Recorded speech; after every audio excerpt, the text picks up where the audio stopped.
ദൈവത്തിൻ്റെ പ്രവൃത്തികളെക്കുറിച്ച് നമുക്ക് എന്തുകൊണ്ട് എന്ന് ചോദിക്കാൻ പറ്റില്ല.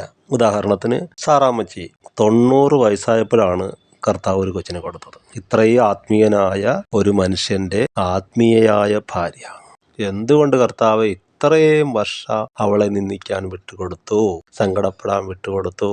ഉത്തരവില്ല. നമുക്ക് ചില കാര്യങ്ങൾക്ക് ഉത്തരവില്ല. പക്ഷേ മറുവശം നോക്കിക്കേ, എല്ലാവരേക്കാളും അനുഗ്രഹിക്കപ്പെട്ട സന്തതി, ഒരു വംശം, ഒരു രാജ്യം, ലോകത്തിലെ എല്ലാ തലമുറകളിലും എല്ലാ ജാതികളിലും അറിയപ്പെടുന്നവൾ. പത്രോസിന്റെ ലേഖനത്തിൽ ഏറ്റവും വലിയ ഭാര്യയ്ക്കുള്ള അവാർഡും അപ്പോസ്തലൻ കൊടുക്കുകയാണ് സാറായ്ക്ക്.